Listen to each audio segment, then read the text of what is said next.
Hello, friends. Scenthound here, coming to you this time with Chanel Allure Homme Spot. Spot. It's not Spot. It's Chanel Allure Homme.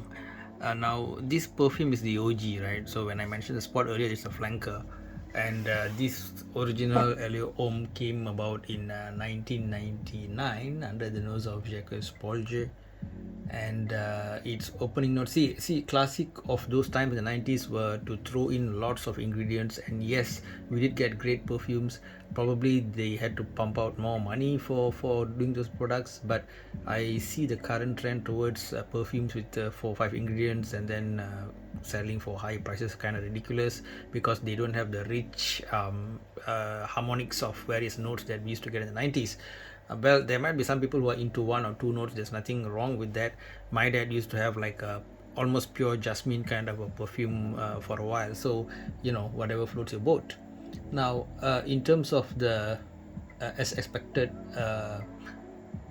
multiple notes of 1990s, so we got top note of ginger, peach, lemon, mandarin orange, lavender, bergamot, followed by a mid of cedar, patchouli, pepper, rose, Brazilian rosewood, gardenia, jasmine, freesia, and anise.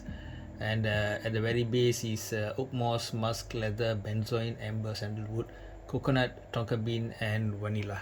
Okay, a very nice blending, I would say.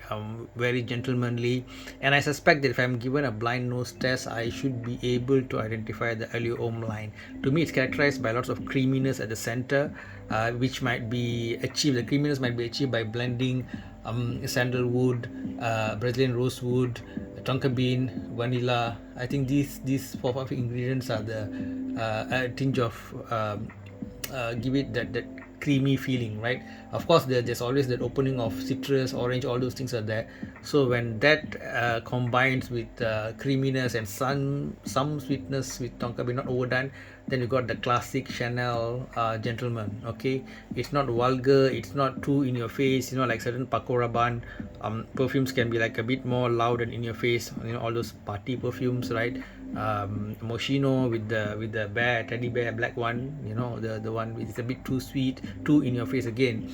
But this is just like very well blended, sophisticated, understated.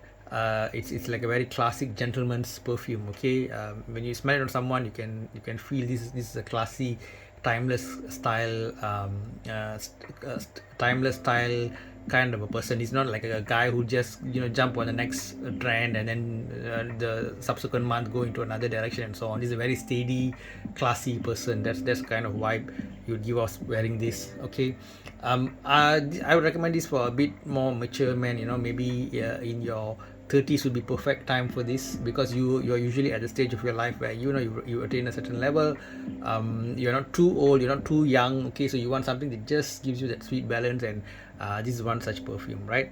Whether you're gonna fall head over heels in love with it, I'm not sure, because that often happens to more opinion dividing perfumes, whereby they're gonna overdose on a particular note, and people who are into that note are gonna go gaga over it.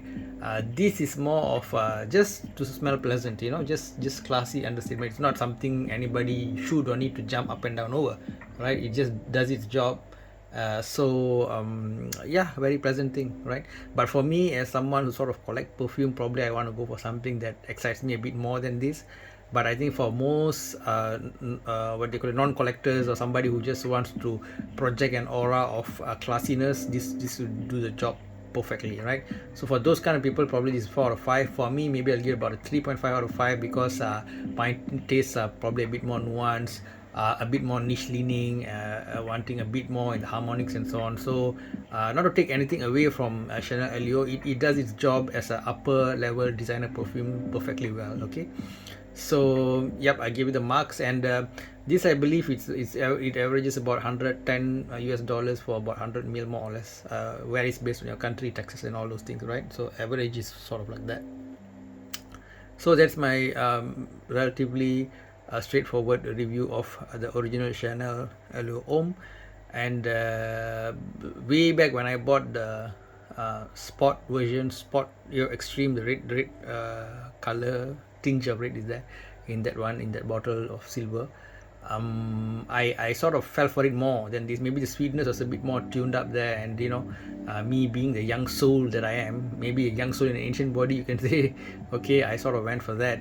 But this has its own, it's a bit more understated person. That's who would wear this. Okay, there are, of course, there's a big different group where people who are introverted and they need to sort of wear something louder to sort of engage with people and give their a bit different facet of their personality. But those who just like to underplay, and even for extroverts, this kind of more subtle perfumes can work better. Okay, guys, that's it from me about Chanel Allure Homme OG, the original 1999.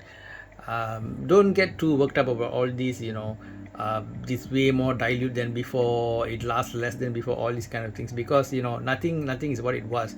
You take cars those days, there's no need for airbags, there's no need for catalytic converter, right? You can say there's much less responsibility in terms of pedestrian safety and all that. So you can say, how come the old cars, the Jaguar E-Type, whatever, all the Italian Ferraris, Lamborghinis were so sexy back in the day, and now they all look like some kind of, the elegance is less. Yeah, because the rules, things evolve, right? So we've got to sort of move on with the times.